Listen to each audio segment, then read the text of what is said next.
Hello everyone, my name is Legend Ronnie and this game is Rise of Kingdoms. Keira Commander Spotlight. This is what this video is going to be about. She is the new epic commander that just hit in Rise of Kingdoms about a week ago. Everyone wants to know about her, everyone wants to talk about her. So we are going to talk about her as well. We're going to talk about talents, pairings and everything there is to know about Keira.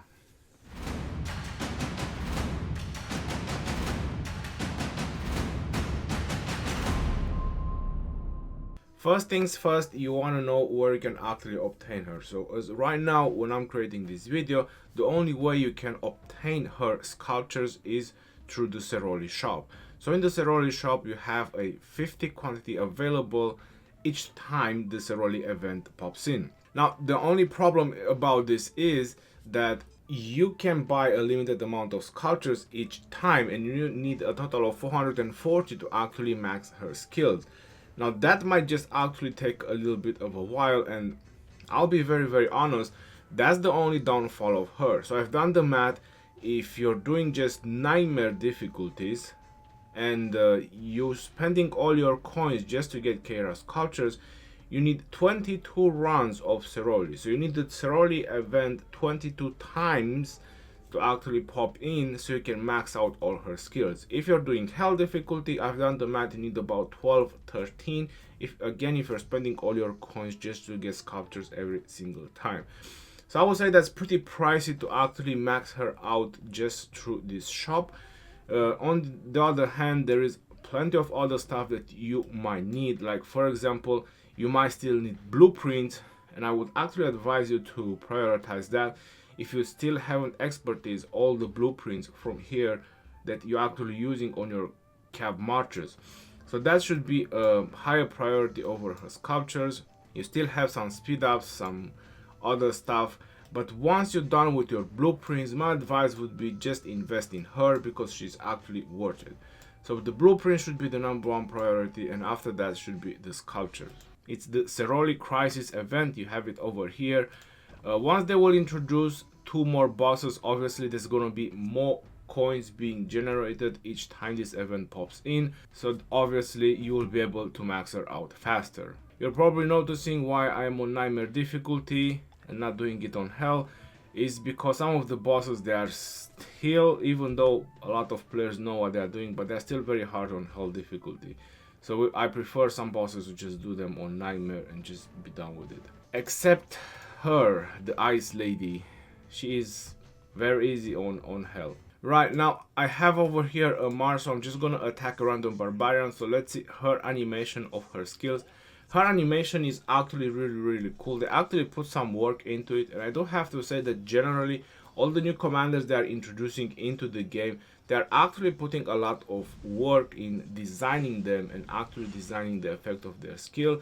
So there you go, there is the primary skill of Keira, and I do have to say it's very spectacular considering we have another archer commander that does AoE like YSG, and it's pretty much like a Starfall or something like that, or Star Rain or something. Anyway, it's like blue arrows. This actually looks much more spectacular if you want to ask me. So that rain of arrow was actually Keira primary skill. Being an epic commander, you should not make any worries about stars. All you should make worries about is sculptures. That's the biggest problem about Keira. A couple more things since we're talking about commanders. Equipment only applies from the primary, so if you ever plan to use Keira as a primary commander, you want to make sure that she has the relevant equipment. The order of the skill, you're already looking and wondering, bro, why didn't you max out the primary skill before unlocking the other skill? At this stage in the game where I am now, playing for 2 years, I would not use an epic commander unless his expertise. So honestly right now I really don't care how the order of the skill is going to be maxed out, because all I care for her is to be 60 first before I'm actually going to care about the skills.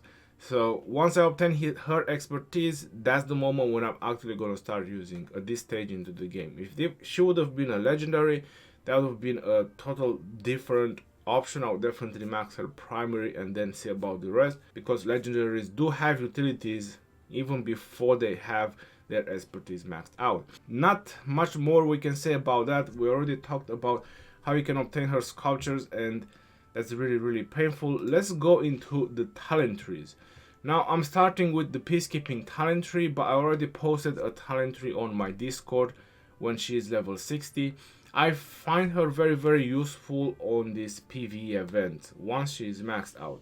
But first and the highest concern of everyone should actually be getting the skills done. Now if you want to use her for field battles, I recommend the full skill talent tree. I definitely recommend Feral Nature. She is very focused on doing a lot of skill damage. If we go back onto her skills, her primary skills, once she's maxed out, does up to 1000 direct damage factor, up to 3 targets. It does getting decreased a little bit, but still if you're hitting one target is 1000. And then with her 4th skill, you have a 10% chance to increase 80% skill damage for 3 seconds. So either is gonna be your primary or your second in command. I will say that there's a pretty high chance that one of them will do a skill damage with 80% more. So I find this very helpful, and I find this very powerful, especially for free to play. I would definitely work on her, and I would definitely max her. People are saying that she's not really great after the nerf, because before the nerf she was actually increasing the target skill damage taken, which was super OP. Let's face it, you know, murder ball, when 20 marchers are hitting something, you debuff that target with 80% skill damage. That's super OP. That's pretty much instant death to that march. Or when you're swarming a building in Osiris League, what chances that building has when you debuff it with 80% skill damage to take 80% more skill damage, when pretty much all the marchers that are swarming are doing skill damage.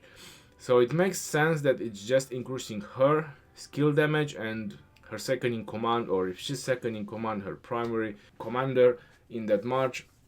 It actually makes sense if it's just increasing the skill damage to that march by 80%. I still find it very powerful and very useful. So my overall opinion about her is that she's actually worth it. She's actually worth the time, but only when she is expertise. I personally would only use her when she is expertise. That's a lot of direct damage factor altogether, 1000 plus 200 and 200, that's 1400 altogether. There's no other epic that can do so much skill damage with a bit of AoE, and this is pretty unique. This is pretty unique, 80% skill damage bonus. On top of that, she's an archer, increase attack and defense with the archers. Nothing very crazy, she's still an epic, so you can't expect high numbers, but I would say that is pretty good. Everything is welcome. Now going back into her talents, because she's so much skill and nuking oriented, I'll definitely go with the full skill talent tree. I'll definitely go with the Feral Nature. I wanna pop her skills as often as possible, so I'll definitely go with the Feral Nature, and then I'll make my way to Venomous Sting to actually empower even more the skill damage. Now that would be a PvP talent build. You can also check Edward from my Discord. It's pretty much similar. It's with the full skill talent tree, you get Venomous Sting, and then you have enough to get Razor Sharp and full quiver. Now if you want to do her for PvP, then for PvE, I do apologize, then you definitely need something like Domination, and you definitely need something like Killer Instinct. This part of peacekeeping up to Thorough Breast, this is for leveling. Same is with the Trophy Hunter. So this is just leveling part, so you can actually get more experience from barbarians, you can actually have reduced action points.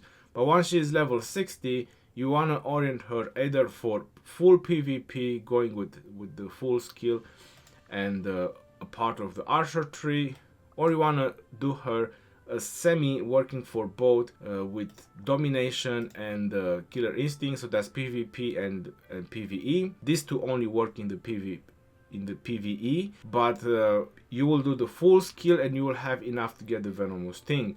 So that way you can actually use her in PvP as well, and she will be very useful in PvE in the same time. So a lot of utilities for her. I would personally classify her as the third best epic. The first best epic is still Sun Tzu, because he can be used in Garrison, AoE farming, PvP, a lot of places where Sun Tzu can actually be used. Second is Pelagius, is still still a beast, especially with calves, and also has Garrison. So if you have a lot of calves in your city, Pelagius is definitely something you want to think about and use as a Garrison, because I'm personally thinking about it as well, since I have so many millions of calves. There's nothing wrong in having a proper calf Garrison commander leading. And then third, I would classify Keira, because she's just too good. She's definitely worth it, and she's just too good. But the reason I'm classifying her as third, I was very tempted to classify her as second, almost the first. But the reason I'm classifying her as third, that is because the way you can obtain her sculpture. So the way you can obtain her sculpture, that's very painful. And I do hope they change their mind in the future, because spending so many coins, especially free-to-play low spenders, they're not gonna do hell difficulties. They're gonna do nightmare. So 22 runs, that's almost half a year to max her skills. Maybe that's how it was intended. Maybe that's what they wanted. They didn't want people to just instantly maxed commanders, just because we have the sculptures to actually, you know, give us something to do with time passing. So you can never know their actual intentions about it. In terms of pairs, she definitely works with pretty much any kind of commanders just because of her skills. So you have the barbarian skill, which obviously it's only against barbarians. You have the archer, and then you have her first, her fourth, and her expertise, which again, they are very universal skills, meaning that you don't necessarily need to use her with archers, but my recommendation would be to actually use her with archers.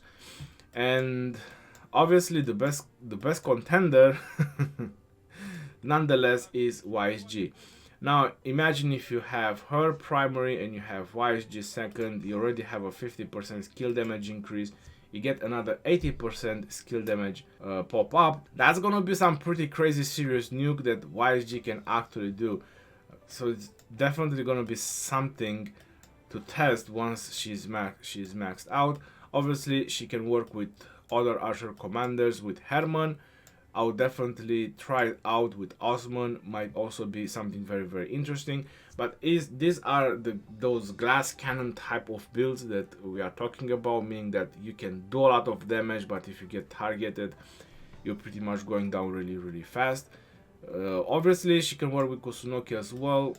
El Cid, second to Edward, I'm so about it, because Edward kinda needs a rage engine, someone like YSG, someone that can actually give him a lot of rage, someone that can generate rage for him.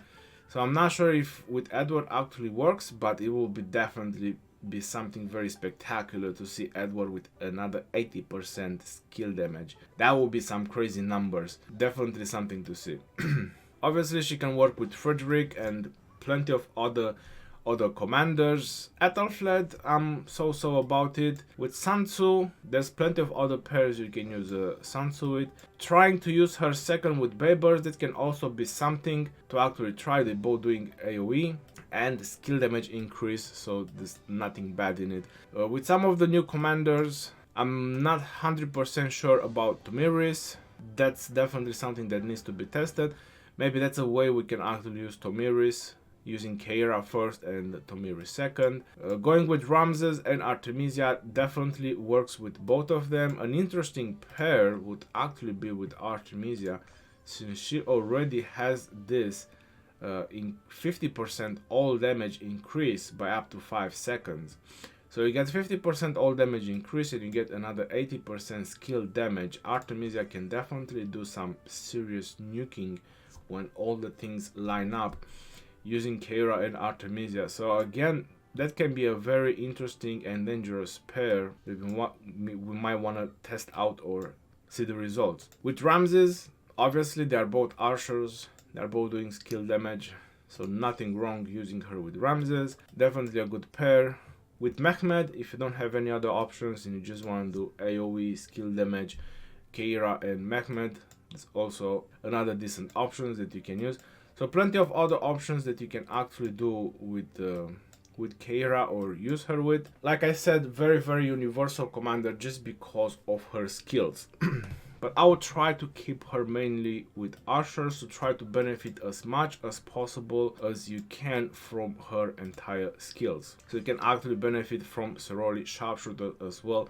So that's why I would prefer to keep her with archers. There's plenty of commanders out there right now to actually try, to pair proper commanders with proper commanders. Anyway, I do hope you guys find this very, very helpful. I'm really rooting for Keira, and definitely I'm gonna plan to max her out.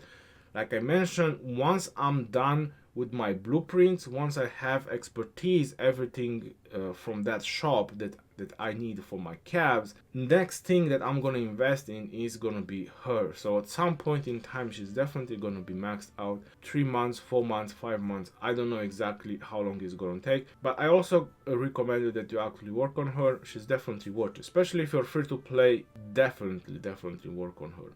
Until next time, this is your boy Legend Ronnie signing off, and if you have any questions, you can drop them in the comment section below. Peace out, yo, and take care. Be safe out there, stay safe, and I'll see you guys on the next one.